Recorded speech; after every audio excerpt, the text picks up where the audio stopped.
पकड़ करके इस राजनीति के अंदर लेकर के आए हैं। मुझे तो यह मालूम भी नहीं था कि मैं चुनाव लड़ूंगा। मुझे यह भी मालूम नहीं था कि मैं विधायक बन जाऊंगा।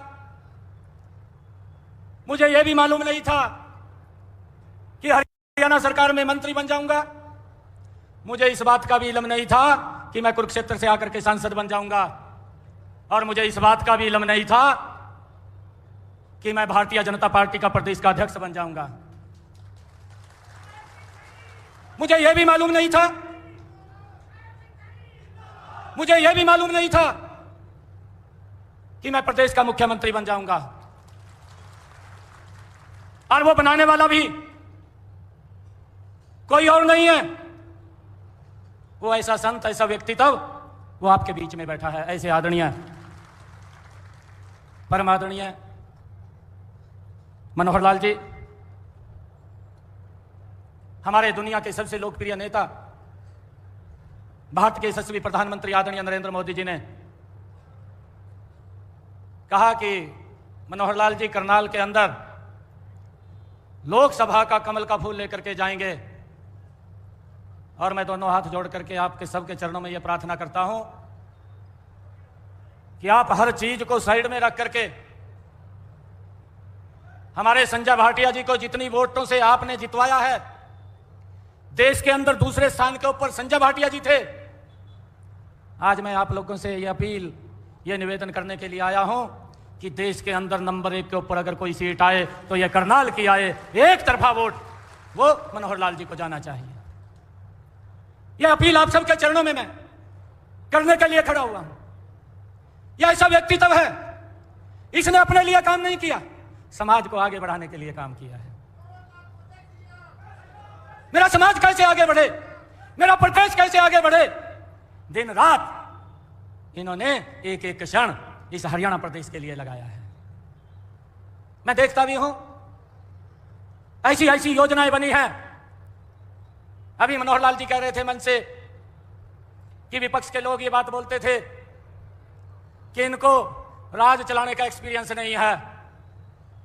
मनोहर लाल जी, मैं आज इस मंच से खड़ा होकर के, ये करनाल की सरदारी बैठी है, जो सुविधा, जो योजना आपने बनाई है, कांग्रेस की 10 पीढ़ियों को समझ में नहीं आ पाएगी कि आपने कैसे कैसे लोगों तक सुविधाएं पहुंचा दी हैं।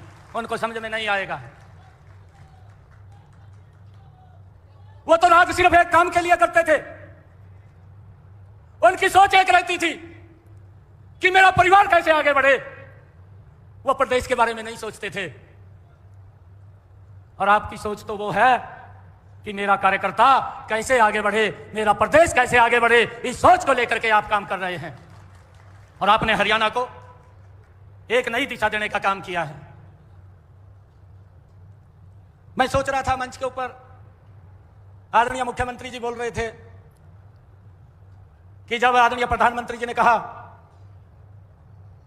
कि आपने करनाल से चुनाव लड़ना है, और अभी मनोहर लाल जी कह रहे थे कि मैं तब लड़ूंगा कि जब संजय जी कहेंगे कि यहां से वो चुनाव लड़ें। संजय जी ने भी वो त्याग किया है, मनोहर लाल जी आपने भी वो त्याग किया है। अब मेरा रास्ता कहां है, ये आप लोग बताने का काम करें। मैं कहा,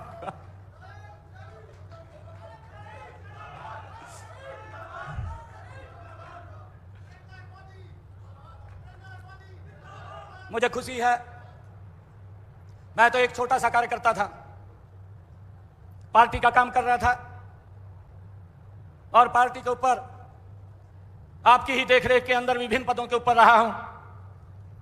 और जिस पद के ऊपर आपने जिम्मेवारी दी है, पूरी गंभीरता से उसको पूरा करने का काम किया है। आज भी आपने, आदरणीय प्रधानमंत्री जी ने, आदरणीय नड्डा जी ने जो यह जिम्मेवारी दी है, मैं आज, हमारे जितने मंच के ऊपर नेता बैठे हैं, हमारे साइड में नेता बैठे हैं, और मेरे सामने जो मेरे एक ईश्वर के समान हमारे बुजुर्ग बैठे हैं, हमारे युवा साथी बैठे हैं, मैं आप लोगों को विश्वास दिलाता हूं कि इस जिम्मेवारी को भी 100% पूरा करेंगे। इसको कहीं दिक्कत किसी को नहीं आने देंगे। आपने बहुत अच्छी अच्छी योजनाएं चलाई हैं। मैं देखता था कि आपके मन में जो पीड़ा थी कि गरीब को कैसे मजबूती की तरफ लेकर के जाया जाए, नहीं तो नारे देते थे, चुनाव आ जाते थे कि गरीबी हटाएंगे, परंतु गरीबी नहीं हटती थी। यह मैंने पहली बार देखा है कि मनोहर लाल जी ने ऐसी योजना बनाई कि देश के प्रधानमंत्री आयुष्मान कार्ड योजना देते हैं और उसके साथ चिरायु जोड़ करके हरियाणा प्रदेश के 125 करोड़ लोगों को इस योजना के साथ जोड़ करके उनको निश्चिंत करते हैं कि उनको कोई दिक्कत परेशानी ना रहे। यह आपकी सोच, और उस सोच के ऊपर हम खड़ा होकर के पैरा देंगे। मुझे इस बात की भी बड़ी खुशी है, मैं तो विधायक था, जब मैं आपके पास गया कि हमारे यहां पर कुछ बच्चों का इंटरव्यू है, तो मनोहर लाल जी ने कहा कि अब आपकी नहीं चलेगी, अब तो हरियाणा के युवाओं की चलेगी कि जो इतने दिनों तक शोषण का शिकार होते रहे, अब वो इस बात का शिकार नहीं होंगे कि उनको नौकरी के लिए या माँ बाप को नौकरी के लिए किसी के दर के चक्कर काटने पड़े, किसी के दर के ऊपर जाना पड़े। कई बार माँ बाप को भी अपमानित होना पड़ता था और कई बार तो पैसा भी चला जाता था, नौकरी भी नहीं लगती थी। पर इस सिस्टम के अंदर जो आप सुधार लेकर के आए हैं, आज लाखों से ज्यादा युवा हमारे बिना पर्ची बिना खर्ची के हरियाणा सरकार के अंदर रोजगार लग गया है। आज किसी माँ बाप को किसी के दर के ऊपर जाने की जरूरत नहीं पड़ी है। जो आपने योजनाबद्ध तरीके से किया है, आज इस करनाल की सरदारी में जितने भी काम आपने किए हैं और प्रदेश के हित के अंदर किए हैं, मैं आपको विश्वास दिलाता हूं कि आपका बच्चा एक एक मिनट हरियाणा प्रदेश के लोगों के लिए लगा देगा, इन योजनाओं के लिए लगा देगा। कहीं पर किसी व्यक्ति को कोई दिक्कत ना आए, उसके लिए आपके मार्गदर्शन के अंदर इस हरियाणा को आगे बढ़ाने का काम करेंगे, मजबूती से करेंगे। परंतु भाइयों, हमने इस बात को भी समझना है।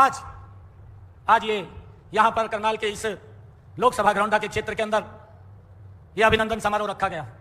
यह अभिनंदन समारोह मेरा नहीं है, यह अभिनंदन समारोह तो आप सब लोगों का है, मंच पर बैठे हुए नेताओं का है, हमारे इधर बराबर में बैठे हुए नेताओं का है। आप सबका मैं दिल से धन्यवाद करता हूं। और ये विजय का शंखनाद भी है, आज यहां से ये विजय का शंखनाद भी है। मैं आप लोगों से अपील करूंगा कि हमने हरियाणा की 10 की 10 लोकसभा की सीटें जो पिछले 2019 के अंदर जिस बहुमत से हमने जीती हैं, उसके अंदर आदरणीय प्रधानमंत्री जी ने कहा कि हर बूथ के ऊपर 370 वोटें जोड़ करके 10 की 10 लोकसभा के कमल के फूल खिला करके तीसरी बार नरेंद्र मोदी जी को प्रधानमंत्री बनाने का काम करेंगे। और भाइयों, उसके अंदर हम सब ने लगना है, मजबूती से लगना है। और मजबूती से लगते हुए भाइयों, हमने नरेंद्र मोदी जी को तीसरी बार प्रधानमंत्री बनाना है। इसके लिए हम सब ने काम करना है। मुझे खुशी है इतनी भारी संख्या के अंदर आज आप सब लोग यहां पर पधारे हैं। हमारे उत्तर प्रदेश से बागपत से हमारे सांसद महोदय सत्यपाल सिंह जी, वो भी बीच में उपस्थित हैं। हमारे राज्यसभा के दूसरे सांसद कृष्ण लाल पंवार जी भी उपस्थित हैं। और हमारे संजय भाटिया जी जो लोकसभा में हमारे साथी रहे हैं, वो भी उपस्थित हैं।